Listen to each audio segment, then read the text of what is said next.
Magandang umaga po mga kababayan! Tagumpay sa ating bayan. Nandito po, bumalik si Gutesa, lumabas, nakasama pa ang kasamahang mga Marines para isiwalat ang katotohanan. Ito'y nangyari. Malamang bunga ito ng katotohanan ng nasaysayan din nila at ng Pilipinas na wala palang kaso laban kay Duterte. Imbento pala mga kaso laban kay Duterte. So ngayon, doon sa ICC lumabas sa ebidensya. Ang galing ni Attorney Kaufman. Sobrang galing at naipakita, naibalibag ang katotohanan na talo ang mga tropa ng kasinungalingan nila ni BBM. So ito na ngayon, huwag natin paligoy-ligoy. Ilabas na natin itong nagpagsalita ng mga grupo ni Gutesa. Mga Marine Sergeant, lahat po sila ay mga sundalo na nagbabantay kay Saldico. Siniwalat nila dito na binibilang nila lahat ng mali-malitang mga bagaheng dinadala sa kanila ng mga politiko at mga kontraktor ay binibilang nila isa-isa sa maleta bago ibalik at bago i-deliver kay Romualdez at saka kay BBM. At kinuna nila ng litrato ang lahat pati pagbilang. Sila ay nagbabantay lamang, nagmamasid lamang. Pero siyempre, kumukuha din sila ng litrato. Pagkatapos, kumbaga, kinampihan nila si Gutesa. Sinabi rin doon na si Gutesa ay pinilit, tinakot nila, inabdak ang kanyang pamilya para pumirma siya na bawiin niya ang lahat ng kanyang sinabi noong September 18 o September 25. Sa Senado nung una siyang lumabas. Ang petsa ng pag-hearing niya September 25. So birthday pala ng kapatid ko na kanibong ni Revilla. So anyway, ito na po ngayon si Sergeant Gutesa and Company. Maraming mga Marino. Iba talaga mga Marino. Talagang the few, the proud, the Marines. Ito po, pakinggan natin. Wala nang maraming introduction. Kilala niya naman si Gutesa. Testigo siya sa pagbilang ng pera, pagtanggap ng pera mula kay Edvic Yap, 46 na maleta, at pag-deliver. Okay, ito.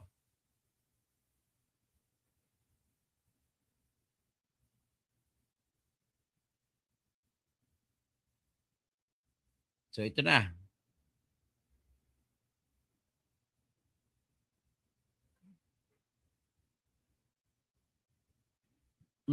Wala po tayong ibang maaasahan ngayon. Antiyan natin. Ngayon ay yung mga nagpapatakbo sa mga institution na ito. Wala po. Mahina ah.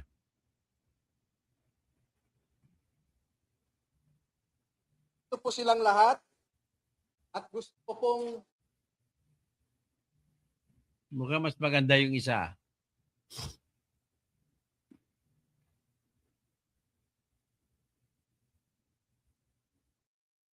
Pilipino.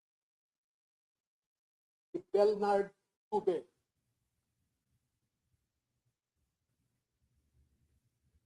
Si Ross. Ito na lang iba, presenta ko kay Boss Dada. Kasi ang pinusinto ko isa, mukhang mahirap ang internet. Dr. Manalansan ay tinatawag po na second at Fidel Corpus. Ito, in-introduce yung mga kwan. Meron po silang kasamahan na mga Marino. Hindi makakadalo ngayon dahil sa mga personal na rason. Ang dalawa ay meron silang tama sa buhay na nagtatrabaho pa sa gobyerno at meron silang pag-aalinlangan na maaaring maapektuhan ang trabaho. Yung 10 na hindi pa nakadalo ngayon ay tinatawag po na second batch. At lalabas din po sila tamang panahon. Ay tinatawag po na second batch. Ilan ko po kayo ng halimbawa ng nilalaman ng kanilang tweet at kung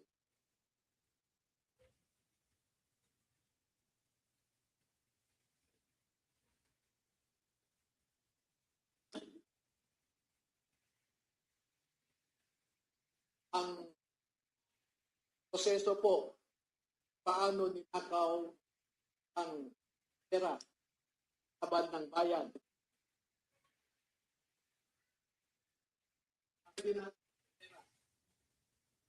Sa prosesong ito. Marami pong contractors sa buong Pilipinas na napromesahan ng proyekto at hindi pa nila nakukuha ang kontrata ay nag-uumpisa na silang mag-remit kay Ginoong Saldico doon sa kanyang bahay sa Valle Verde, Phase 6 sa Pasig City. At daan-daan na maleta ng pera ang dumating doon. Merong employee si Ginoong Saldico na binibilang ang mga pera na dumarating sa Valle Verde City. Pagkatapos nito ay binabalik nila sa maleta ulit at dinadala sa penthouse ng Horizon Homes sa BGC. At mula sa Horizon Homes, doon na ang gagaling ang ibinibigay sa iba't ibang mga politiko, mga personalidad mga sa magkano ating tansya mo lang? lipunan. Pagkano tansya mo? Ang halimbawa po ng proseso ay nag-uumpisa Sige. sa pagbilang nila ng pera.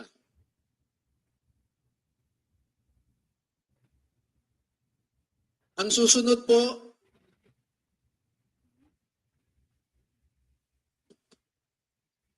sa larawan sa itaas Mami Joy, pengi tubig. ay inihahanda ang pera bago isilid sa mga maleta ulit sa Grabe. Horizon Yan. Homes. Yan. At yung larawan sa ibaba May mga tao ay na. isang halimbawa ng pag-deliver ng pera sa bahay ng isang mambabatas.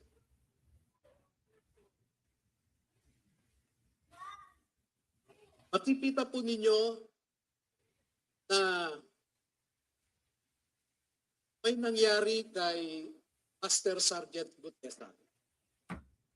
Sa aking tanggap na impormasyon ay napilitan siyang mag-execute ng isang affidavit na kung saan ay sinasabi niya na hindi siya kasali o wala siyang nalalaman sa mga pagde-deliver ng mga mali-maletang pera. Pero makikita po ninyo dito na siya mismo ay kasama sa pagde-deliver ng pera. Kaya naaawa po ako ngayon sa sitwasyon. Master Sergeant Kung si Sergeant Gutesa o kasama sa pag-deliver ng pera. Sinungaling.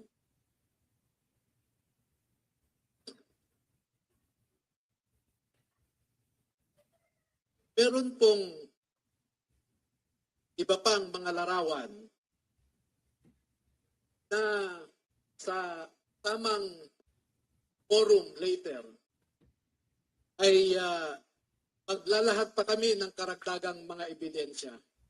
Pero ang pagde-deliver nila ng pera ay gumagamit ng eroplano,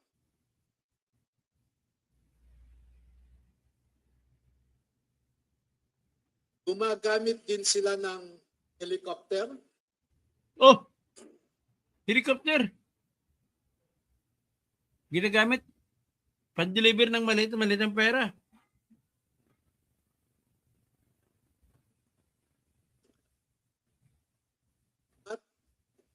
Ganito po ang mga dinideliver sa mga bahay ng ilang mga mambabatas.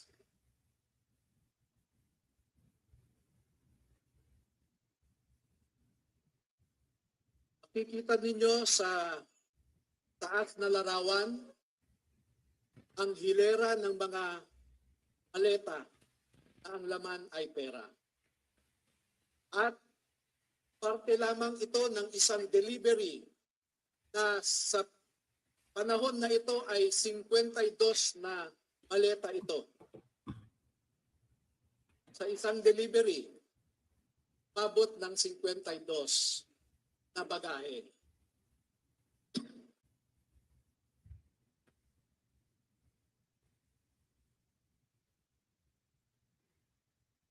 Makikita rin po ninyo na ang ating mga ebidensya ay minsan kinukuhanan ang buong bahay ng mambabatas, buong bahay ng mga ilang nasa media, yung tinatawag nating mga media operators.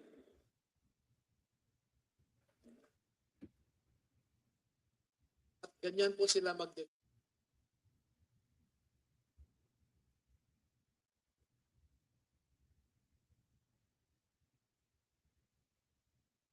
Mahina lang yung big signal. Makikita po ninyo sa ibabang larawan ang mga maleta rin ng pera. At marami pa pong iba na katulad nitong mga larawan. At dito sa taas na larawan ay ipinapakita lamang na yung isang malaking maleta ay hindi kayang halos hirap na buhatin ng tao.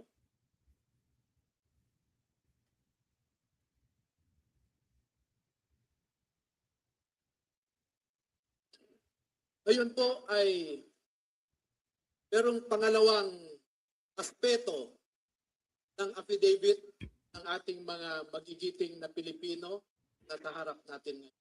Ito mas bago ito. Meron silang mahalagang napansin, na obserbahan, at alam sa kanilang personal na pananaw dahil nasali sila sa isang importanteng operasyon. Ulitin natin. Kukunin ko yung isang video. Mukhang pangit ang video na yan. Ulitin natin.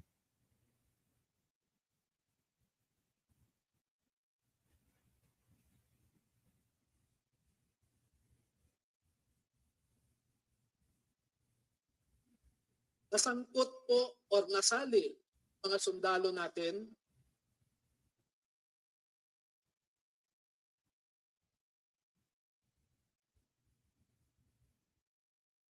Ito, mas maganda to. Mas klaro. Pangit ng sounds.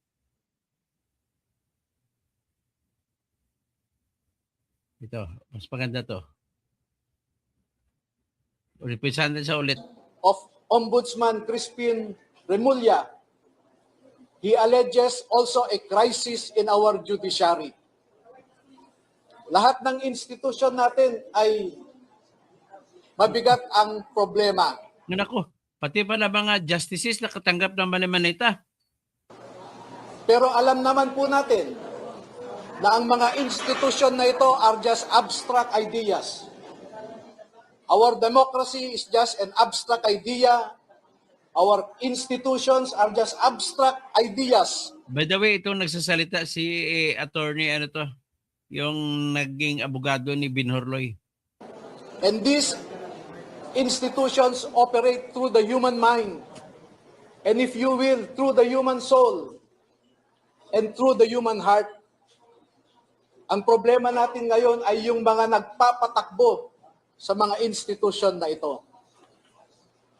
Wala po tayong ibang maaasahan ngayon na maglalabas ng katotohanan kundi tayong mga mamamayan din. Hindi natin maaasahan ang nasa gobyerno ngayon na ilabas ang buong katotohanan na walang pinagtatakpan. Ngayon po ay lumabas ang mga dating kasamahan ni Master Sergeant Orly Gutesa sa trabaho bilang security consultant o security personnel ni dating Congressman Zaldi Esco. Nandito po silang lahat at gusto ko pong ipakilala sa inyo. Ang mga sundalong ito ay wala na sa serbisyo. Attorney Ngunit Balikod ang pala. nasabi nila sa akin, ito ang marahil na huling labanan na kanilang papasukin at gusto nilang magpakasundalo sa ating bayan.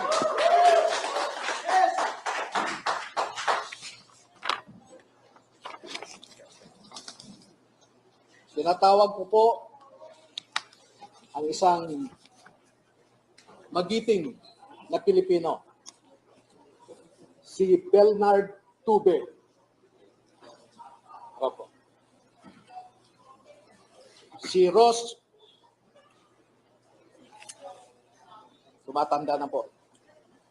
Attorney Si Balikod. Rosbert Waupan. Si Benny Bulontate. Si Johnny Budwan. Magaganda katawan mga Marines eh. Si Rodante Orbillo.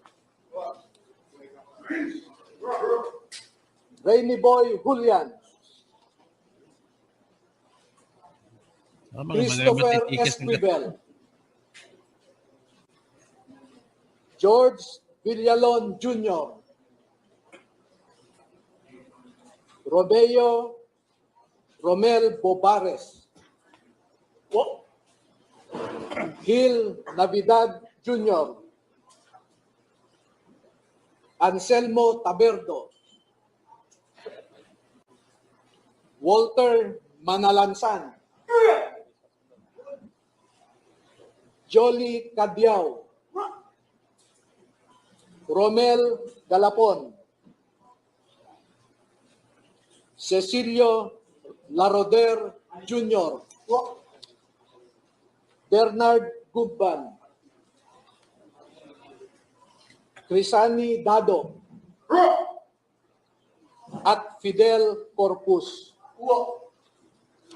Meron po silang kasamahan na 12 pa na hindi makakadalo ngayon dahil sa mga personal na rason. Ang dalawa ay meron silang kasama sa buhay na nagtatrabaho pa sa gobyerno at meron silang pag-aalinlangan na maaaring maapektuhan ang trabaho ng kanilang mga asawa. Yung 10 na hindi pa nakadalo ngayon ay tinatawag ko po na second batch at lalabas din po sila sa tamang panahon. Bigyan ko po kayo ng halimbawa ng nilalaman ng kanilang affidavit at kung Ayan, nag-affidavit na.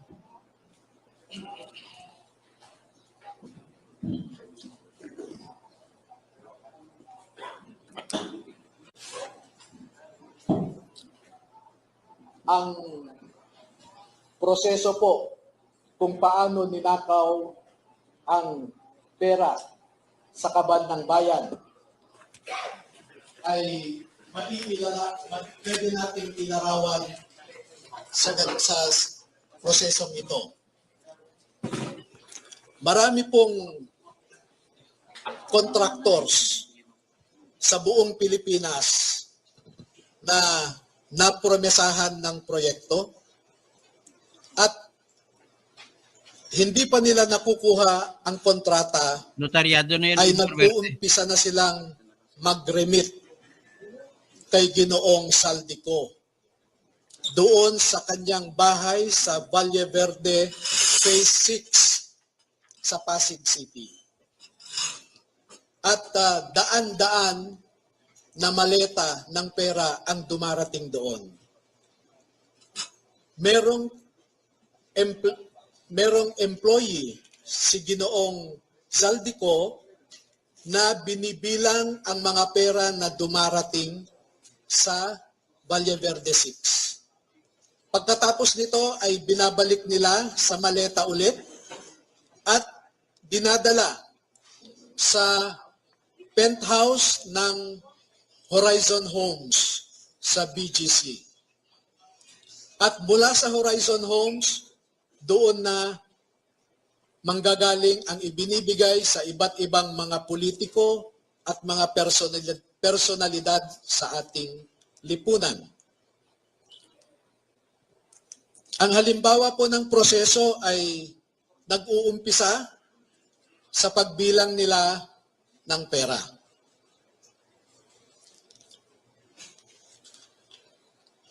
Ang susunod po, Ang nagnotaryo si Atty. Baligod, Binarbarte.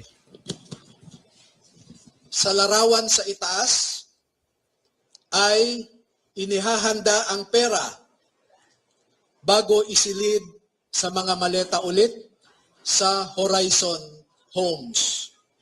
At yung larawan sa ibaba ay isang halimbawa ng pag-deliver ng pera sa bahay ng isang mambabatas.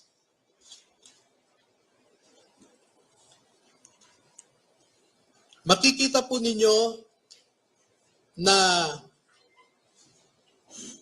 may nangyari kay Master Sergeant Gutesa. Sa aking tanggap na impormasyon ay napilitan siyang mag-execute ng isang affidavit na kung saan ay sinasabi niya na hindi siya kasali o wala siyang nalalaman sa mga pagde-deliver ng mga mali-maletang pera. Pero makikita po ninyo dito na siya mismo ay kasama sa pagde-deliver. Si Gutesa kasama Ng pera. sa deliver. Kaya naaawa po ako ngayon sa sitwasyon ni Master Sergeant Gutesa dahil ginawa siyang sinungaling.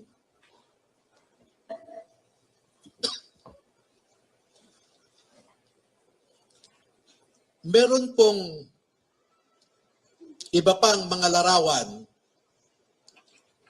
na sa tamang forum later ay maglalahad pa kami ng karagdagang mga ebidensya. Pero ang pagde-deliver nila ng pera ay gumagamit ng eroplano,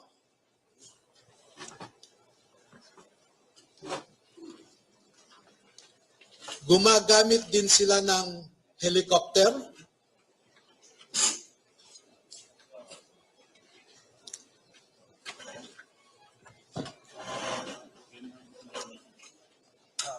Gumagamit ng helicopter, ha? at ganito po ang mga dinideliver sa mga bahay ng ilang mga mambabatas.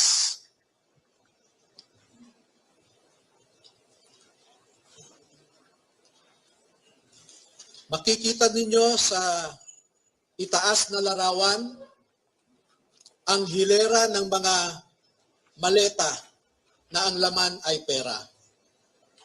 At parte lamang ito ng isang delivery na sa panahon na ito ay 52 na maleta ito. Sa isang delivery, umabot ng 52 na bagahe.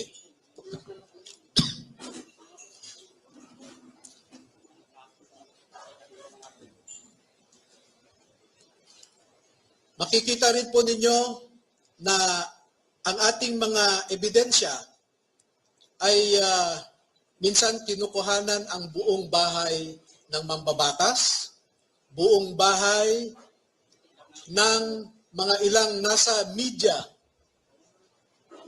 yung tinatawag nating mga media operators.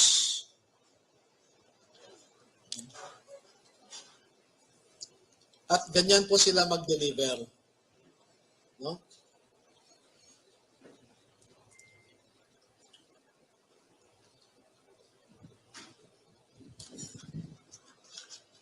Makikita po ninyo sa ibabang larawan ang mga maleta rin ng pera. At marami pa pong iba na katulad nitong mga larawan. At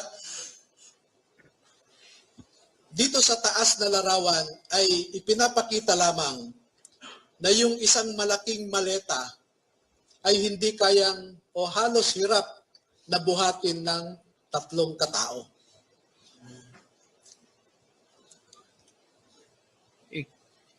Mabigat niya, isang sakong bigas ba naman ang bigat?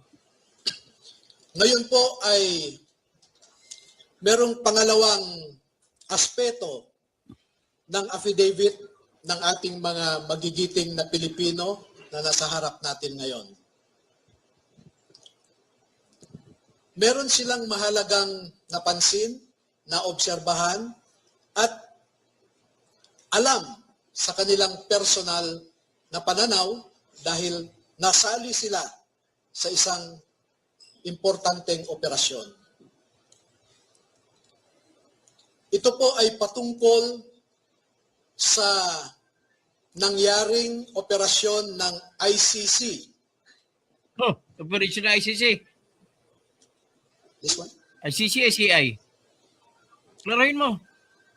Nasangkot po or nasali ang mga sundalo natin sa ginawang operasyon ng ICC investigators sa Pilipinas. Oh, ICC kay Duterte. Unang dumating ang mga ICC investigators sa Pilipinas noong December 2025.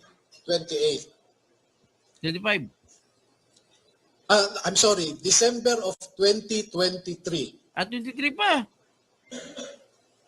At bago mag-December 2023 ay inutusan sila na magpapalit ng Ano ba yun? Ba't nawala? Oo. Si Congresswoman Jervy Luis muna kausapin natin.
So anyway, hanggang doon na putol.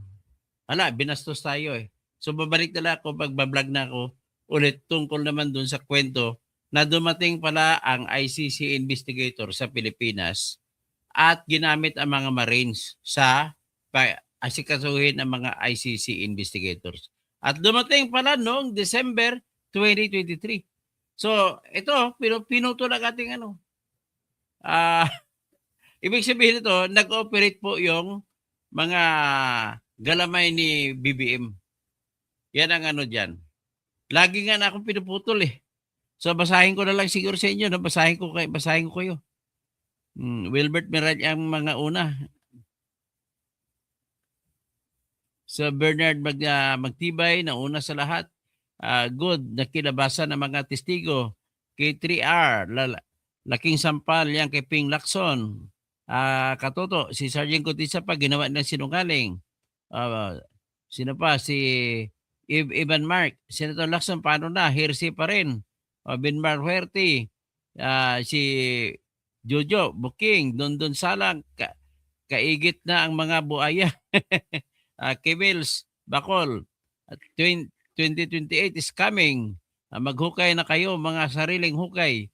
May mga ebidensya rin sila kung sino nakatanggap ng pera sa mismong Congress backdoor para sa pagpirma ng impeach kay BP Sara. Nako. So, hindi ko kayo maano no sa dami ng kwan. Pasensya na, hindi na muna siguro magbasa. At hanapin kong isa kasi ang nangyari dito sinabotahe ang aking ano. Babalik po ako. Abangan lang in 5 minutes. Paki-like lang po para ma-notify kayo tuwing ako may vlog. Paki-like lang po at saka paki-subscribe at yun na ang ating importante sa nagagawin sa ngayon. Paki-join din sa aking channel. 75 pesos a month lang po ang bayad. Maraming salamat po.